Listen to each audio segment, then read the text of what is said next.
Nós estamos aqui falando muito do coronavírus, dessas dificuldades de atendimento, a falta de equipamentos, e nós vamos falar agora com uma especialista que tem atuado aí na linha de frente de toda essa discussão da saúde, da forma de atendimento. Nós vamos conversar com a Ludmila Rajar. Daqui a pouquinho nós estamos em contato com ela. Nós estamos plugando também, acessando aí pelo Skype até a imagem.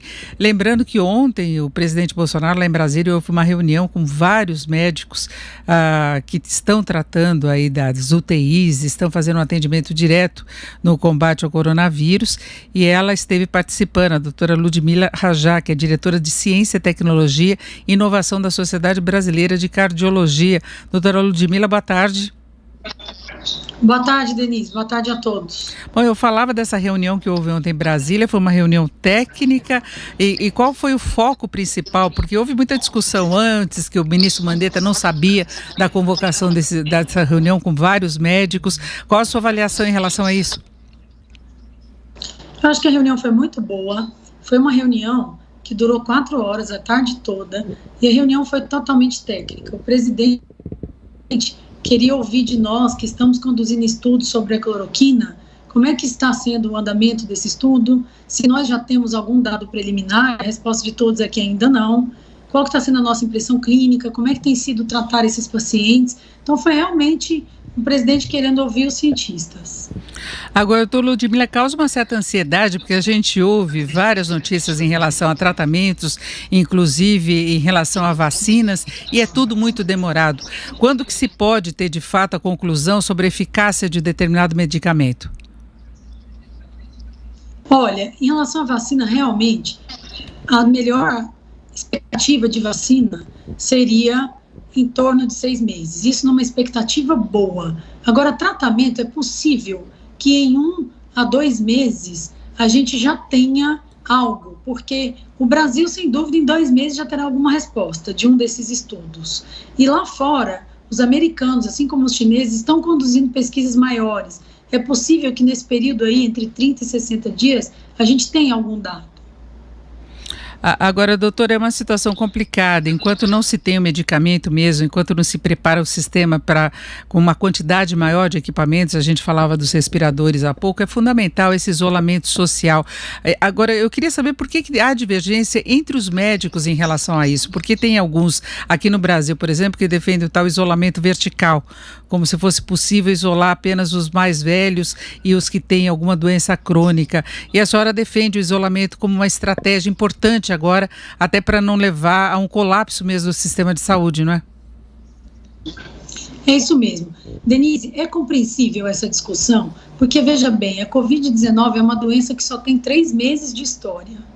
A gente vem praticando no Brasil baseado nas experiências de China, Itália e outros países europeus. Então, nós temos modelos estatísticos e probabilidades matemáticas que mostram para nós que a melhor maneira da gente evitar uma transmissão em massa, evitar o colapso de um sistema de saúde para um país de 210 milhões de pessoas, hoje é o isolamento horizontal, o isolamento total.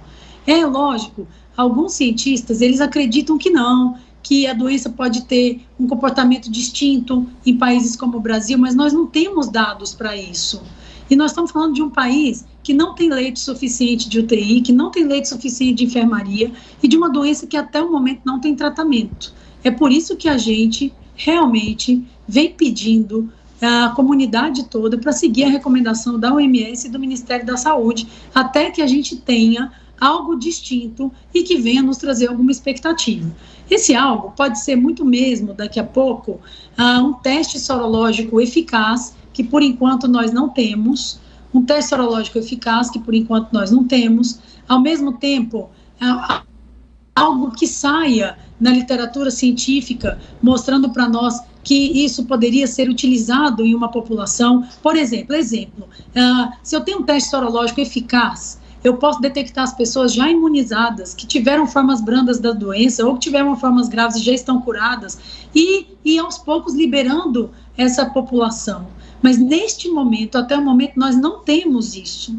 Então, realmente, nós estamos vivendo aí um aumento gradativo do número de casos na última semana, especialmente em São Paulo e no Rio de Janeiro, e não há neste momento, outra possibilidade.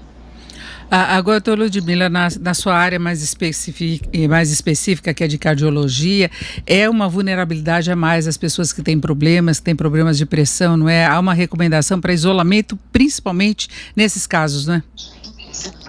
Sem dúvida. Hoje, Denise, a gente vem recomendando isolamento para a população inteira, mas quando a gente analisa a população de pacientes que tenham um fator de risco, a população de pacientes que têm doença cardíaca, seja insuficiência cardíaca, arritmia, problema na válvula, uma doença crônica cardíaca como hipertensão, a chance de mortalidade deles é o dobro e até às vezes o triplo de uma pessoa que não tem problema.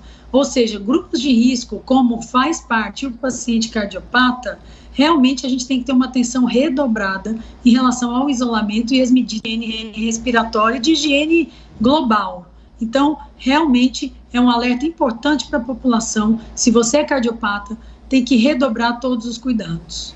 Agora, a complicação que se dá, de que forma que ocorre isso quando a pessoa contrai o coronavírus? O coronavírus, ele afeta especialmente, inicialmente, o tecido respiratório, o pulmão. Mas a pessoa que é cardiopata, ela tem uma reserva pior, então ela já responde pior frente a uma pneumonia.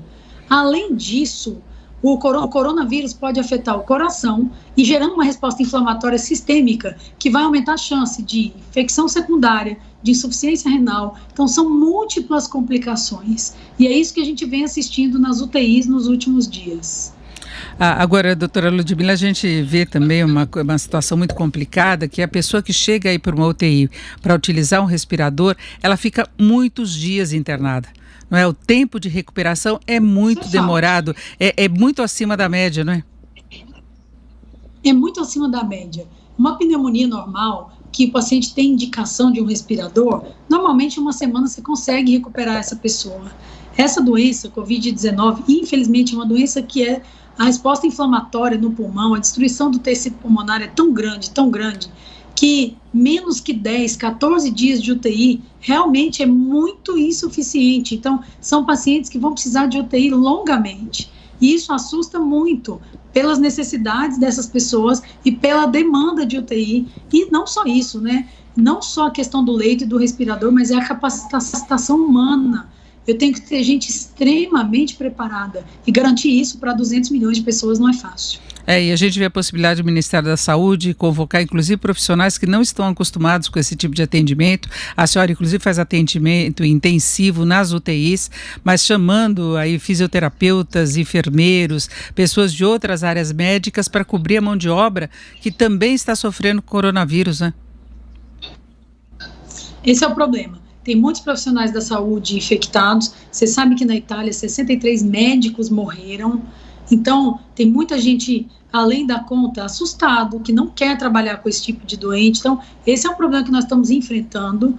O Ministério, as instituições privadas e públicas estão tentando minimizar isso, mas não é simples. A gente tem que dar segurança para o nosso profissional e, ao mesmo tempo que para o paciente, a gente tem que ter pessoas habilitadas. Então, é hora realmente da gente chamar os melhores profissionais, ter esse profissional habilitado, contar com todas as pessoas para que o profissional menos habilitado vá para áreas menos críticas e ter na UTI pessoas realmente capacitadas. Isso é desafiador no momento desse.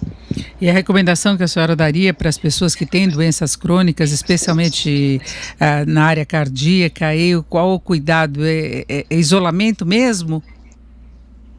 Isolamento mesmo, nesse momento. Segundo, tomar sua medicação de uso crônico regular. Terceiro, cuidar da sua dieta, se exercitar em casa, tentar ter um sono dentro do recomendado. Tudo o que a gente quer é que essas pessoas que têm problemas crônicos de saúde, inclusive cardiovascular, estejam bem cuidadas dentro de casa. Você sabe que as consultas eletivas reduziram, que os consultórios estão esvaziados.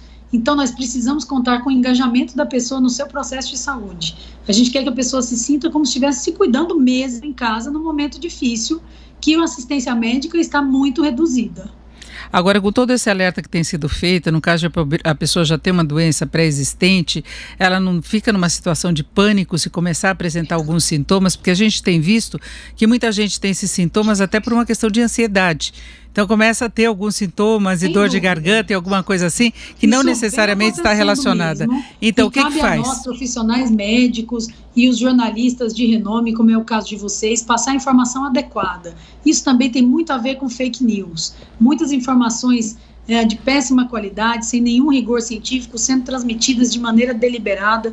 Isso atrapalha muito a população. E o que nós temos dito os sintomas e sinais da Covid-19 são clássicos. O que vai determinar que o paciente vá para o hospital não é ele apenas ter o fator de risco, é ele ter sintomas que são sintomas e sinais chamados de alarme. É a febre que não passa, é a falta de ar que começa a ser progressiva, o paciente que começa a se sentir mal, que o estado geral dele vem piorando nas últimas horas. Esse é o paciente que a gente vem recomendando. Realmente, isso é fato. A gente tem atendido, tem recebido muita ligação, vídeo por telemedicina de pessoas que estão simplesmente ansiosas e que muitas vezes vão bater nas emergências. A gente vem tentando acalmar e cabe a nós, população de uma maneira geral, veículos de comunicação, médicos e demais profissionais da saúde, orientar essas pessoas.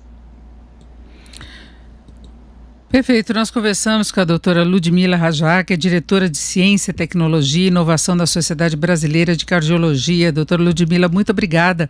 Uma boa tarde. Eu que agradeço você, Denise, a Jovem Pan e a todos os nossos ouvintes. Muito obrigada.